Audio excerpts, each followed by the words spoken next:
दहेज कभी खुशियों की गारंटी नहीं दे सकता। नमस्ते दोस्तों, स्वागत है आपका हमारे YouTube चैनल अनूप हिंदी कहानी में। आज आपके लिए लेकर आए हैं एक मज़ेदार कहानी।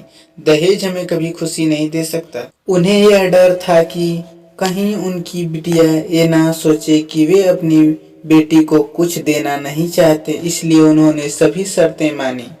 शादी में राहुल को कार, फ्लैट, फर्नीचर के साथ 50 लाख नकद दिए गए।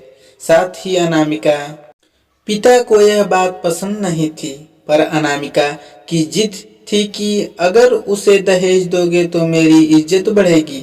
अनामिका के माता पिता सक्षम भी थे, बिना मांगे भी अनामिका को बहुत कुछ दे सकते थे, पर उन्हें इस तरह दहेज की मांग करने वाले लोग पसंद नहीं आ रहे थे।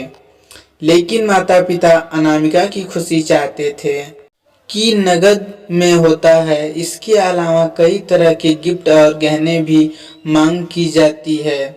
राहुल ने अनामिका को यह स्थिति स्पष्ट की और कहा, घर वालों को मनाओ, अगर तुम सभी मांगे पूरी करवाती हो तो मेरे माता पिता तुम्हें पलकों पर बैठाएंगे। अनामिका ने अपने माता पिता से यह बात कही। अनामिका के माता पिता भी एक अच्छी जॉब कर रही थी। दोनों ने निर्णय लिया कि अब माता पिता से शादी की बात करने का वक्त आ गया है। लेकिन परेशानी यह है कि दोनों की कास्ट अलग अलग है। अनामिका ब्राह्मण है और राहुल राजपूत। राहुल के समाज में दहेज बहुत जरूरी है। जो एक सुंदर सी कन्या अनामिका कॉलेज में अपना ग्रेजुएशन पूरा करती है, तभी उसकी मुलाकात एक लड़के राहुल से होती है। राहुल भी बहुत स्मार्ट और माता पिता का आज्ञाकारी बेटा है। दोनों एक दूसरे को पसंद करने लगते हैं। दोनों का ग्रेजुएशन पूरा होता है। राहुल अपने शहर में जॉब करने लगता है और एक लड़की को गहने भी दिए गए और सभी रिश्तेदारों को गिफ्ट और कपड़े भी दिए। शादी बहुत धूमधाम से की गई, कोई कमी नहीं छोड़ी गई।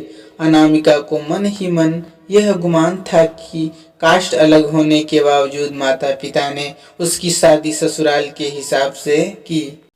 अनामिका को विश्वास था कि उसे बेटी बनाकर रखा जाएगा, उसे वही प्यार दिया जाएगा जो उसके माता पिता ने दिया, क्योंकि उसने अपने ससुराल का मान रखा है। अनामिका ने अपने घर से ससुराल विदा ली। ब्राह्मण कन्या राजपूत घर की बहू बनी। ससुराल में बहुत ज्यादा पर्दा प्रथा थी। बहू को मनचाहा खाने तक की स्वतंत्रता नहीं थी। कितनी भी भूख क्यों ना हो, घर की बहू उसकी सबके खाने के बाद ही खाएगी। यहाँ तक कि उसे घर के पुरुषों के सामने बैठने तक की इजाजत नहीं थी। अनामिका ने इस बात पर ऐतराज दिखाया, पर उसकी किसी ने ना सुनी। राहुल ने भी यह बोलकर मुंह फेर लिया कि यह तो परंपरा है। अनामिका को जो गुमान था वो धरा के धरा रह गया। उसे अपने माता पिता की बात याद आई। जब उन्होंने समझाया तो वह उनसे बहुत बड़ी थी। उसने ससुराल के बात करने फैसला किया। अनामिका ने अपने सास ससुर और पति से बात की, लेकिन उन्होंने नहीं सुनी और उसे बहुत बेरहमी से पीटा गया। अनामिका कभी ऐसा व्यवहार नहीं देखा था। उसे जिस लाए हुए दहेज पर घमंड था वह चूर चूर हो गया था। अनामिका को माता पिता से बात करने भी शर्म महसूस हो रही थी और इसी कमसकस में एक दिन अनामिका ने अपने आप को खत्म कर दिया। माता पिता को जब यह पता चला तो उन्हें अपनी गलती का एहसास हुआ कि उस वक्त रहते समझा होता तो बेटी साथ होती।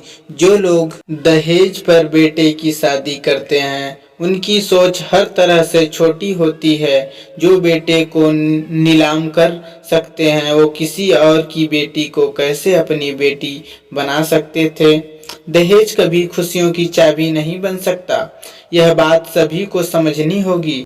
दहेज प्रथा की कहानी में आपने पढ़ा होगा कि माता पिता ही नहीं, लड़की की सोच भी दहेज को सपोर्ट कर रही थी। कई बार लड़कियों को दहेज का गुमान हो जाता है, पर जो लोग लोभी होते हैं वो कभी अच्छे नहीं हो सकते। यह बात सबको समझने की जरूरत है। कहानियाँ जीवन में बहुत मायने रखती है। कई बार बड़ी से बड़ी डिग्री भी ज्ञान नहीं देती और एक छोटी सी कहानी जीवन बदल देती है। शिक्षाप्रद कहानी को आधार बनाकर अपने बच्चों को जीवन का सच्चा ज्ञान दें। आप इस कहानी से दहेज प्रथा स्टोरी इन हिंदी के बारे में कुछ कहना चाहते हैं तो कमेंट बॉक्स में लिखें। स्टोरी इन हिंदी हिंदी पाठकों के लिए लिखी गई है, आपको कैसी लगती है हमें लिखें। अन्य हिंदी कहानियाँ एवं प्रेरणादायक प्रसंग के लिए चेक करें हमारा मास्टर पेज। हिंदी कहानी दहेज प्रथा।